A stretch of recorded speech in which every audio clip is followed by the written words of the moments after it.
علی کا نام بہت ضروری ہے کیونکہ بلندی کی طرف آپ کو لے جاتا. اسی لیے میرے مولا نے فرمایا کہ دنیا تیرا نام دنیا ہے, میرا نام علی ہے. دنیا یعنی پستی, علی یعنی بلندی.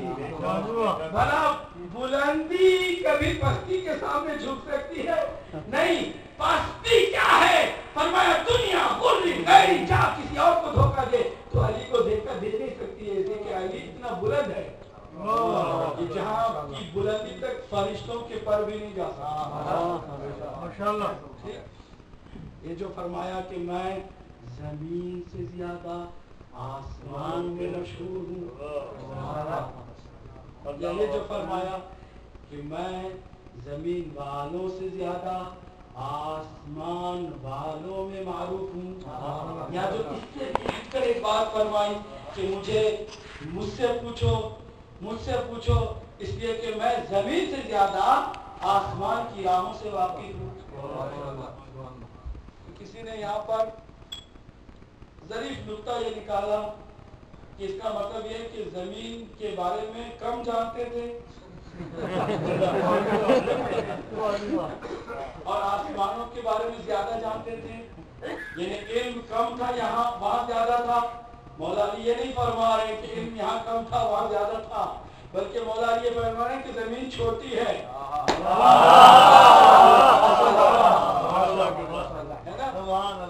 ایک شخص نے کہا کہ سائنٹیفکلی میں پروو کرتا ہوں کہ جو فبری میں پیدا ہوتے ہیں وہ ایک دن کم روتے ہیں بچے, ایک دن کم روتے ہیں بچے جو فبری میں پیدا ہوتے ہیں.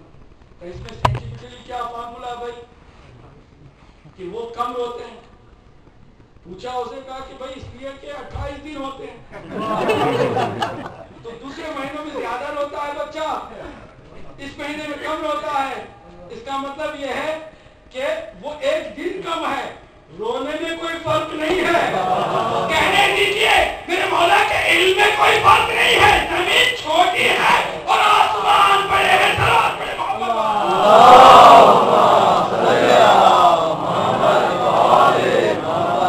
یہ جو فرما رہے ہیں اب ان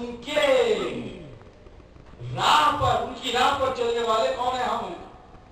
تو بلندی وہاں تک نہیں ہے تو کم از کم علی والے ہونے کا مطلب بلندی والے تو ہونا چاہیے نا, اتنا تو ہونا چاہیے کہ ہم بلندی کی طرف جائیں. اب یہ بلندی کی طرف لے جانے کے لیے ٹول کیا ہے, وسیلہ کیا ہے, سیڑھی کیا ہے؟ کہتے ہیں وسیلہ اور سیڑھی آپ کے لیے, علی والوں کے لیے, علی کا نام لینے والوں کے لیے, علی کا نعرہ لگانے والوں کے لیے سیڑھی ہے, مجلس ہے.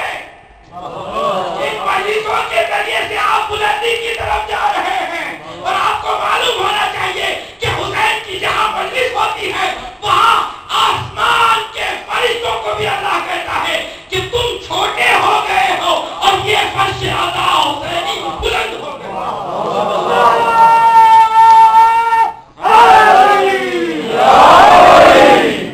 یہ سیڑھی ہے, تو پھر اس سیڑھی کا فائدہ اٹھائیں, اندر تبدیلی لائیں. انڈیویجولی فرسٹ انٹینشن آپ کی یہ ہونی چاہیے کہ we will change our life. Definitely. اگر نہیں تو پھر کوئی فائدہ نہیں. ارادہ کریں, چہرے مختلف ہو جائیں, ایک مجلس کے بعد انسان نکلے تو اس کا دل بھی سافٹ ہو جائے, اس کے اخلاق میں بھی تبدیلی آ جائے. وہ دیکھے بیوی بھی تعجب کرے کہ اس کا اخلاق بدل گیا ہے, یہ حسین کی مجلس سے آ رہا ہے نا, اب وہ گالی گلوچ اس کی زبان پر نہیں ہے, اس میں تلخی نہیں ہے, اس کے اندر سختی نہیں ہے, وہ صافنس اس کے اندر آ گئی ہے, اس لیے کہ یہ بدل کر آیا ہے. اگر نہیں بدلے تو فائدہ کیا ہے؟ اب بتائیں فائدہ کیا ہے کہ انسان اپنے آپ کو نہ بدلے, اور ثواب بھی اس وقت زیادہ ملتا ہے کہ جب ہم بدل کر جائیں. اگر جھوٹ بولتے تھے مجلس کے بعد بھی ہم حسینی ہیں, مجلس کر کے آئے ہیں, کیا ہم جھوٹ بولے؟ ہرگز نہیں. حسین جھوٹ کے خلاف, ہم بھی جھوٹ کے خلاف. کسی پہ ظلم کرے نہیں. میں نے جیسے کیا کہ چھوٹی بات ہے کہ جب ہم آتے ہیں نا اندر, پرواہ نہیں کرتے کہ کس کے جوتے پڑے ہیں, رونتے ہوئے اندر آ جاتے ہیں.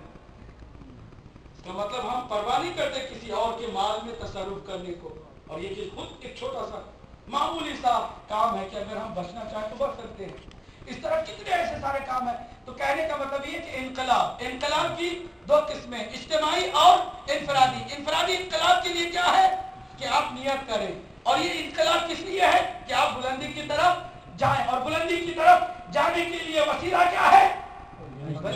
بولیے یہ مجلس حسینی ہے. تو اب آپ اس وقت جمع ہو گئے ہیں، اب اندر تبدیلی لانے کے لیے حسینی انقلاب کیا ہے؟ اس حسینی انقلاب میں عجیب و غریب کیفیت ہے. آدم سے لے کے رسول اسلام تک تمام انبیاء کی محنتیں، تمام کے دروس، تمام کے موعظے، تمام کی نصیحتیں، تمام کی ہدایتیں ایک طرف، اور حسین نے صبح عاشور سے ایک مدرسے کا آغاز کیا.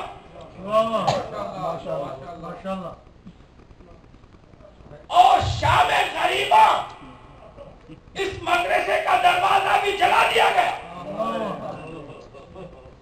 ایک دن میں حسین نے وہ کارنامہ انجام دیا کہ قیامت تک کے لیے ہر انسان کو مشعل راہ، ہر انسان کو ہدایت کا چراغ، ہر انسان کو انقلاب پیدا کرنے کا بہترین فارمولہ،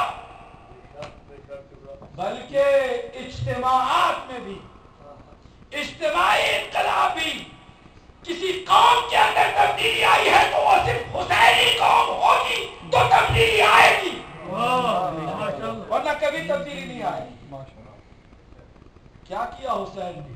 یہ حسینی انقلاب صبح عاشور سے عصر عاشور شام.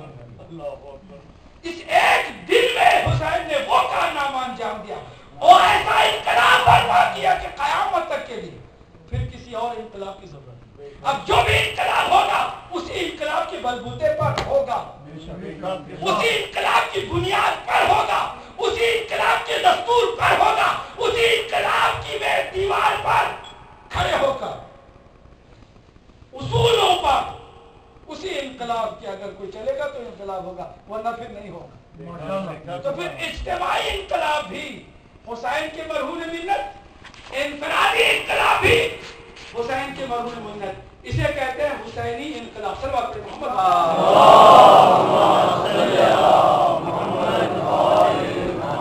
اب آئیے جس آیت کریمہ کی میں نے تلاوت کی ہے، مجلس کے آداب یقیناً آپ جانتے ہیں. مجلس میں جب آئے نا تو ایک دوسرے کا خیال بھی کریں اور ساتھ ہی ساتھ اس مجلس کا حق بھی ادا کریں. دیکھیں نا، مجلس میں کوئی اہتمام کرتا ہے تو اس کی بڑی قدر ہوتی ہے. اہتمام کرنے والے کی بڑی قدر ہوتی ہے. کس کے نزدیک؟ چھوٹوں کے نزدیک قدر ہو تو کوئی بڑی بات نہیں ہے، بڑی ہستیوں کے نزدیک قدر ہو. ایسی عظیم ہستیاں کہ جب وہ مصلی پر جائیں تو چہرے سے وہ نور ساطع ہو کہ عرش والوں کے لیے سورج کا کام دے. آپ کون ہیں؟ یہ کائنات میں ایک ہی خاتون ہے جس کا نام فاطمہ.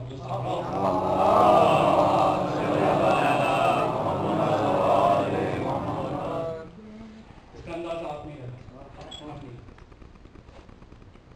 اس کا کوئی بھی اندازہ نہیں لگاتا کہ کون خاتون کہ باپ تعظیم کے لیے کھڑا ہو، شوہر زانو ادب کو طے کر کے بیٹھتا ہے، شوہر شیر خدا ہے لیکن اونچی آواز میں جس خاتون سے بات نہیں کرتا. یہ کون خاتون ہے کہ جب مصلی پر کھڑی ہو جاتی ہے تو چہرے سے ایسا نور نکلتا ہے کہ عرش والوں کے لیے سورج کا کام دے، جس کے